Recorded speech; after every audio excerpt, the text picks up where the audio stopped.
ভারতীয় সেনাবাহিনীর আরও একটি সার্জিক্যাল স্ট্রাইক মায়ানমারের বুকের উপর। মায়ানমারে ভারতীয় সেনাবাহিনীর আবারও একটি ব্যাপক সার্জিক্যাল স্ট্রাইক। আর এই সার্জিক্যাল স্ট্রাইকের ফলে বেশ কিছু আতঙ্কবাদী নেতাদের কিন্তু হত্যা করা হয়েছে, যেখানে এই সার্জিক্যাল স্ট্রাইকের জন্য প্রায় 100-এরও বেশি কিন্তু ড্রোন ব্যবহৃত হয়েছে। তো মায়ানমারের উপর ভারতের এই যে সার্জিক্যাল স্ট্রাইক, এটি নিয়ে কিন্তু বর্তমানে ব্যাপক চাঞ্চল্যকর রিপোর্ট উঠে আসছে।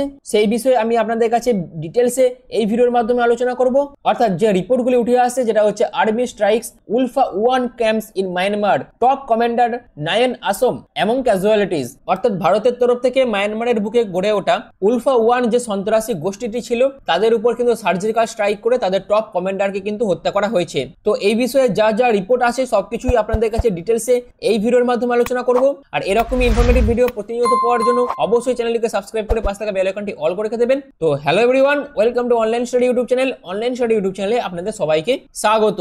তো সর্বপ্রথম আমরা দেখে নেব প্রসঙ্গটি কি। অর্থাৎ রবিবার ভোরে মায়ানমার ভূখণ্ডের অভ্যন্তরে উলফা আই অর্থাৎ united liberation front of Assam independent এই যে সংস্থাটি ছিল, এছাড়াও এনএসসি এনকেও অর্থাৎ national socialist council of Nagaland Khaplang, এদের যে সন্ত্রাসী ঘাঁটিগুলি ছিল, সেই সন্ত্রাসী ঘাঁটিগুলির উপর ভারতের সেনাবাহিনী কিন্তু বড় ধরনের সার্জিক্যাল স্ট্রাইক চালিয়েছে। এবং এই সার্জিক্যাল স্ট্রাইকের ফলেই কিন্তু এদের যে টপ কমান্ডাররা ছিল এই সন্ত্রাসী গোষ্ঠীর, তারা কিন্তু নিহত হয়েছে। তো এই বিষয়ে যা যা রিপোর্ট আছে সবকিছু আপনাদের কাছে তুলে ধরবো। যেখানে সর্বপ্রথম দেখে নেব পটভূমি। অর্থাৎ উলফা আই এবং এনসিসিএন এরা কারা না, উলফা ওয়ান হলো United liberation front of Assam independent, যেখানে এটি 1979 সাল থেকে একটি নিষিদ্ধ আসামি বিচ্ছিন্নতাবাদী গোষ্ঠী, যেটি আসামের সার্বভৌমত্ব বজায় রাখার জন্য কিন্তু লড়াই করে যাচ্ছে। এবং এটি কিন্তু মায়ানমার থেকে পরেশ বড়ুয়ার নেতৃত্বে কিন্তু চালানো হচ্ছিল, যেখানে সীমান্তবর্তী গেরিলা অভিযান পরিচালনা করা মূলত ভারতের অরুণাচল প্রদেশের কাছে মায়ানমারের সাগাইং ডিভিশনের গোপন আস্তানা থেকে তারা কিন্তু এই কার্যকলাপগুলো চালাতো। এরপর আসে এনএসসিএন, এনারা হলেন national socialist council of Nagaland অর্থাৎ খাপলাং গোষ্ঠী, যেটি একটি নাগা বিচ্ছিন্নতাবাদী গোষ্ঠী। অর্থাৎ বৃহত্তর নাগালিম, যেটি ভারতের উত্তর পূর্বাঞ্চল এবং মায়ানমারের সমস্ত নাগা অধ্যুষিত অঞ্চলে একত্রীকরণের জন্য এরা ক্রমাগত লড়াই করছে এবং দাবিও তুলছে। যেখানে ইউএনএলএফডব্লিউ অর্থাৎ United national liberation front of western south east এশিয়ার মতো গোষ্ঠীর অধীনে উলফা আই এবং অন্যান্য বিদ্রোহীগুলো একসাথে মিশে অর্থাৎ একসাথে বন্ধুত্ব করে তারা কিন্তু এই সন্ত্রাসী কার্যকলাপগুলি ভারতের নর্থ ইস্ট অঞ্চলে কিন্তু চালাচ্ছে। যেখানে মায়ানমারের নাগা পাহাড়ের অন্যান্য জঙ্গি সংগঠনগুলিকেও কিন্তু এই এনএসসিএন এবং ইউএনএলএফডব্লিউ এরা কিন্তু আশ্রয় দিয়েছে। আর এই সমস্ত যে ঘাঁটিগুলো ছিল মায়ানমারের বুকে যেগুলো তৈরি হয়েছিল, সেগুলি কিন্তু রবিবার রাতে ভারতের তরফ থেকে সার্জিক্যাল স্ট্রাইকের মাধ্যমে কিন্তু সম্পূর্ণরূপে সেই ঘাঁটিগুলিকে ধ্বংস করা হয়েছে। এবং যেখানে উলফা ওয়ান ক্যাম্পের মধ্যে, যেটি মায়ানমারে অবস্থিত ছিল, তার মধ্যে যে সমস্ত টপ কমান্ডাররা ছিল তাদের কিন্তু এই সার্জিক্যাল স্ট্রাইকের ফলে কিন্তু সম্পূর্ণরূপে মেরে ফেলা হয়েছে। তো আমরা যদি ম্যাপের সাহায্যে দেখি, যেখানে আমরা নাগাল্যান্ড, মণিপুর, মিজোরাম এই যে অংশগুলি আছে এবং ওপর দিকে অরুণাচল প্রদেশ, এরা প্রায় 1643 কিলোমিটার বর্ডার শেয়ার করে মায়ানমারের সাথে। এবং এই সমস্ত জায়গাগুলিতেই কিন্তু অর্থাৎ বর্ডার সীমান্তগুলিতেই কিন্তু এই সমস্ত জঙ্গি ঘাঁটিগুলি বেড়ে উঠেছিল, যেখানে উলফা ওয়ানের মতন বেশ কিছু সন্ত্রাসী গোষ্ঠী ভারতের নর্থ ইস্টের মধ্যে ক্রমাগত তাদের কার্যকলাপ কিন্তু চালাচ্ছিল। আর গত ভোর রাতেই কিন্তু এই সমস্ত সন্ত্রাসী গোষ্ঠীর উপর ভারতের তরফ থেকে সার্জিক্যাল স্ট্রাইক করা হয়েছে এবং সেগুলিকে সম্পূর্ণরূপে ধ্বংস করা হয়েছে বলেই কিন্তু দাবি করা হচ্ছে। অর্থাৎ কি ঘটেছিল বলে জানা গেছে না, রিপোর্টের তরফ থেকে এই দাবি করা হয়েছে যে 13 জুলাই 2025 ভোরবেলায় ভারতের উত্তর পূর্ব সীমান্তের ওপারে মায়ানমারের সাংগাই অঞ্চলে, অর্থাৎ এই অঞ্চলটিতে নাগা স্বশাসিত অঞ্চলে ভারতের তরফ থেকে কিন্তু এই সার্জিক্যাল স্ট্রাইক করা হয়েছিল। অর্থাৎ ভারতের সেনাবাহিনী একাধিক জঙ্গি শিবিরে বোমা হামলা চালায়, যেখানে 100-টিরও বেশি কিন্তু ইউএভি অর্থাৎ মানবিকহীন বিমান অর্থাৎ ভারতের তরফ থেকে 100-টিরও বেশি ড্রোন চালানো হয়েছে বলে কিন্তু জানা গেছে। এবং কোন কোন ক্যাম্পগুলিকে লক্ষ্য করা হয়েছিল ভারতের তরফ থেকে, যেগুলো হচ্ছে সাংগাই অঞ্চলের হোয়াত বস্তিতে উলফা আইয়ের সদর দপ্তরে কিন্তু এই আক্রমণটি করা হয়েছে। এবং এরপর ওয়াকথাম বস্তিতে উলফা 1779 ক্যাম্পে কিন্তু বোমা হামলা ঘটানো হয়েছে।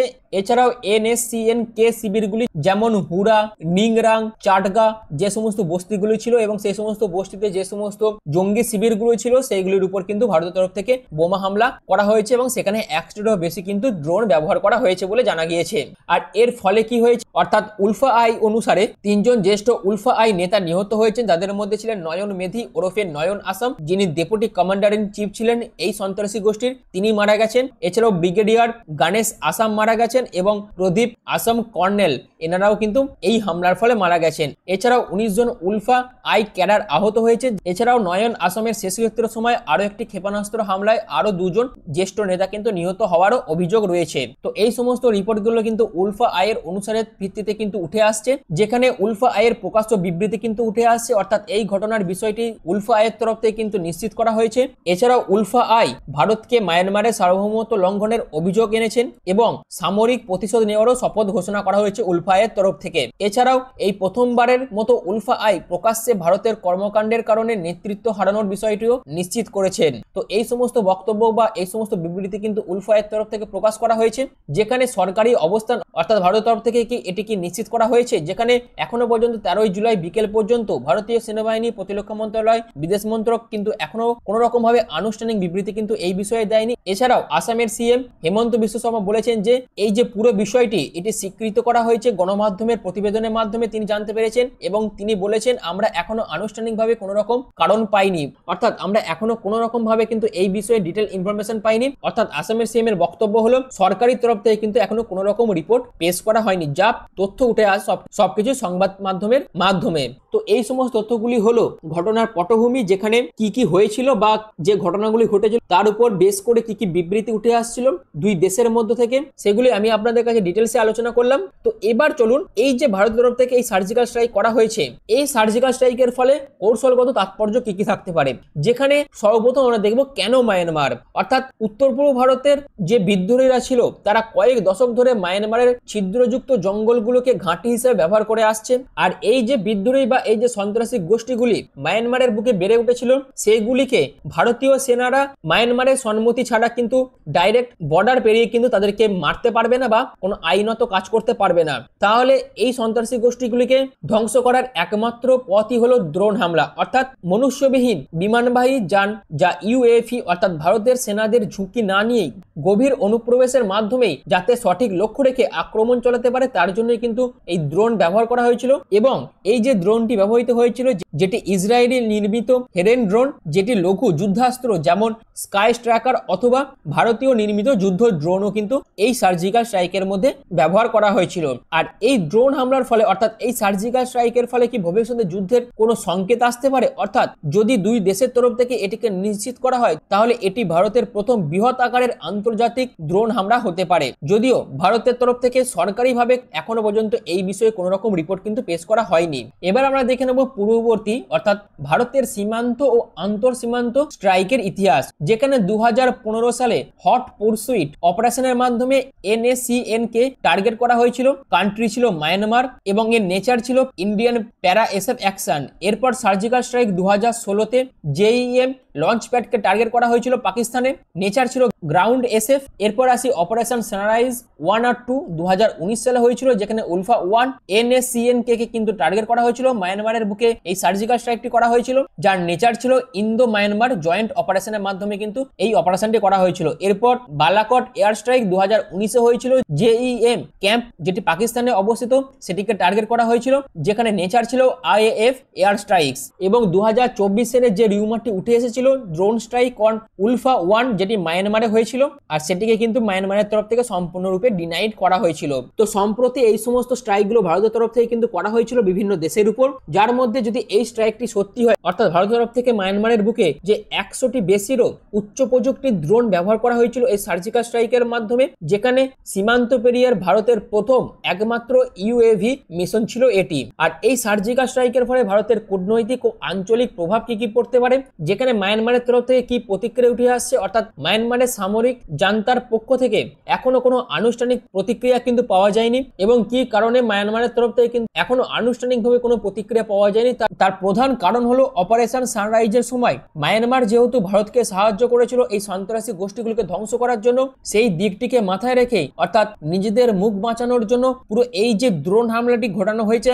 মায়ানমারের বুকে, সেটিকে অস্বীকার করে মায়ানমারের সার্বভৌমত্ব এবং মায়ানমারের ভাবমূর্তি রক্ষার জন্য কিন্তু মায়ানমারের তরফ থেকে এখনো আনুষ্ঠানিকভাবে কোনো রকম প্রতিক্রিয়া কিন্তু পাওয়া যায়নি। এছাড়াও চীনের সম্পৃক্ততা, যেখানে মায়ানমারের চীনের BRI প্রকল্প অর্থাৎ AAPDF ইত্যাদি এই প্রকল্পগুলি বিদ্রোহীদের আক্রমণের ক্রমাগত শিকার হয়েছে এবং মায়ানমারের ভারতের সক্রিয় সামরিক পদক্ষেপ দক্ষিণ পূর্ব এশিয়ার চীন ভারত প্রতিদ্বন্দ্বিতাকে আরো তীব্র করে তুলতে পারে এই সার্জিক্যাল স্ট্রাইকের ফলে। তো এই সমস্ত কূটনৈতিক বা আঞ্চলিক প্রভাব কিন্তু পড়বে এই ভারতের এই সার্জিক্যাল স্ট্রাইক করার ফলে।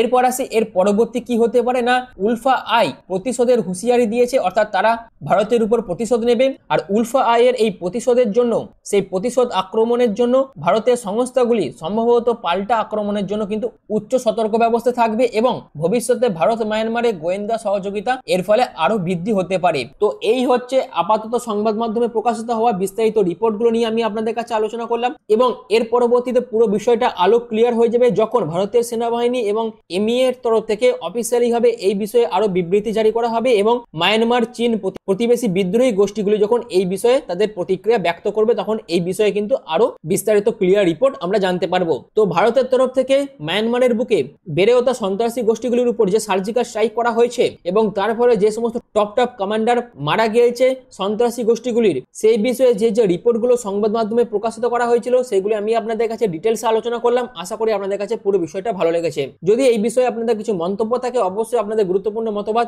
কমেন্ট সেকশনে জানাবেন। আর আপনারা যদি এই কোশ্চেনটির অ্যান্সার জেনে থাকেন, অর্থাৎ জোখা ও তার রি সড়কটি কোন ভারতীয় রাজ্যকে পশ্চিম মায়ানমারের সাথে সংযুক্ত করে, অপশন আছে মণিপুর, অপশন বি মিজোরাম, তারপর নাগাল্যান্ড, অরুণাচল প্রদেশ। এই কোশ্চেনটির অ্যান্সার যদি আপনারা জেনে থাকেন তাহলে অবশ্যই আপনারা কমেন্ট সেকশনে সেই অ্যান্সারটি মেনশন করবেন। যাদের অ্যান্সার সঠিক হবে আমি তাদেরকে কিন্তু সেই কমেন্টে রিপ্লাই জানিয়ে দেবো। তো ভিডিওটি যদি আপনাদের ভালো লেগে থাকে তাহলে অবশ্যই চ্যানেলটিকে সাবস্ক্রাইব করে পাশে থাকা বেল আইকনটি অল করে রেখে দেবেন। আর এরকমই ইনফরমেটিভ ভিডিও বাংলাতে পেতে চাইলে অবশ্যই চ্যানেলটিকে সাবস্ক্রাইব করে আর চ্যানেলটির পাশে থাকবেন। তো এই ভিডিওর মাধ্যমে এটুকুই। পুরো ভিডিওটি প্রথম থেকে শেষ পর্যন্ত দেখার জন্য আপনাদের অসংখ্য ধন্যবাদ।